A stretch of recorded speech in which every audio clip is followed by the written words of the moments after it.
BJP সাংসদকে যে সাপের সঙ্গে তুলনা করেছেন আজকে অভিষেক বন্দ্যোপাধ্যায়, তার জবাবে বিজেপির কি বক্তব্য, সুকান্ত মজুমদার কি বলছেন দেখুন। তো চা বাগানগুলোর এই দুরবস্থা হলো কেন? যখন 14 সালে মোদীজি সরকার প্রথম গঠন হয়, তখন তো নির্মলা সীতারামন চেষ্টা করেছিলেন দুস্থ চা বাগানকে তুলে নেওয়ার জন্য বা কেন্দ্রের হাতে নেবার জন্য।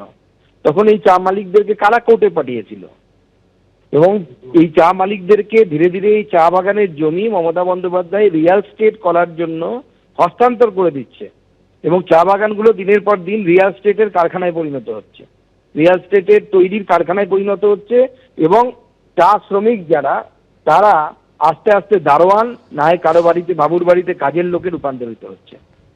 এসআইআর এর নামে যেভাবে হেনস্থা করা হচ্ছে প্রবীণ নাগরিকদের, তার জন্য বিজেপিকে কাঠগড়ায় আজকে তুলেছেন তৃণমূলের সর্বভারতীয় সাধারণ সম্পাদক অভিষেক বন্দ্যোপাধ্যায়। তিনি বলছেন পশ্চিমবঙ্গের মানুষ বিজেপিকে ভোট দেয় না এবং সে কারণেই এই হেনস্থা করা হচ্ছে। বিজেপির যতটা জেদ তার 10 গুণ জেদ আমার রয়েছে। আর কি বললেন দেখব। का अधिकार आपसे कोई छीन सकता है क्या? आप बताइए, एसआईआर का नाम पे बुजुर्गों को जिस तरीके से हैरान किया जा रहा है, 80 साल, 85 साल, 90 साल, कोई 75 साल, इसका जवाब अलीपुरद्वार नहीं देगा क्या? नहीं देगा, नहीं देगा। एसआईआर तो हर जगह हुआ है, हुआ है, हुआ है कि नहीं हुआ है? कहीं भी आपने देखा है ऐसे लोगों को टॉर्चर करते हुए? खाली बंगाल में किया जा रहा है, क्योंकि ये लोग बीजेपी को वोट नहीं दिया है। भाई अगर हम लोग जिद्दी स्वभाव के लोग हैं, मुझे पता नहीं आप लोग कितना जिद रखते हैं, बीजेपी का जितना जिद है उसका 10 गुना जिद तो मेरा है। और ये जिद के आगे ही बीजेपी झुकता है और डरता है। तो वो अगर सोचता है कि भाई आपका पानी रोक के, आपका आवास रोक के, आपका पैसा रोक के, आपका वोटाधिकार छीन के आपको सबक सिखाएंगे, तो आने वाला दिन एक बार फिर से लाइन में खड़ा हो कि ईवीएम का बटन दबा के उनको सबक सिखाने का समय अब आ गया है। এসআইআর এর নামে প্রবীণদের হেনস্থা করার অভিযোগ এবং তার জন্য বিজেপিকে যখন কাঠগড়ায় তুলছেন অভিষেক বন্দ্যোপাধ্যায়, তার পাল্টা বিজেপির কি বক্তব্য। দেবজিৎ সরকার বিজেপি মুখপাত্র, তিনি কি বলছেন দেখব।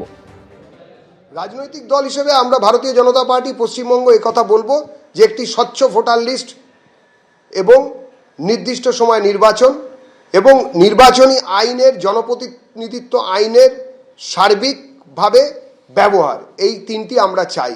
আমরা এটাও চাই একজনও যেন বৈধ ভোটারের নাম বাদ না যায়। এই পশ্চিমবঙ্গের স্থায়ী হিন্দু, এই পশ্চিমবঙ্গের স্থায়ী মুসলিম এবং ওপার বাংলা থেকে আসা উদ্বাস্তু হিন্দু, তাদের পরিচয় যাই হোক না কেন, তারা প্রত্যেকেই এই দেশের নাগরিক। বহু বড় রাজ্যে চলছে, বহু রাজ্যে হয়ে গেছে, নির্বাচনও হয়ে গেছে তারপরে।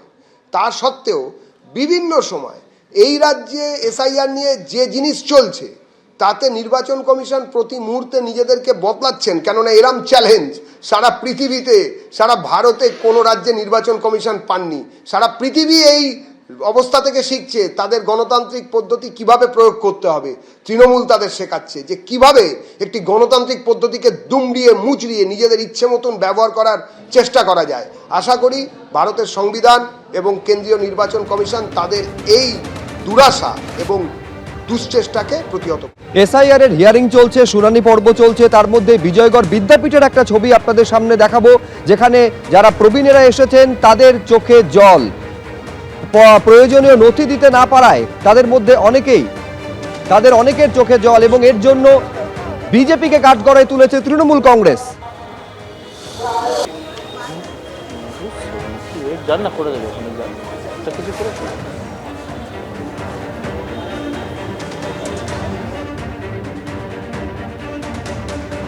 এবিপি আনন্দ, এগিয়ে থাকে, এগিয়ে রাখে।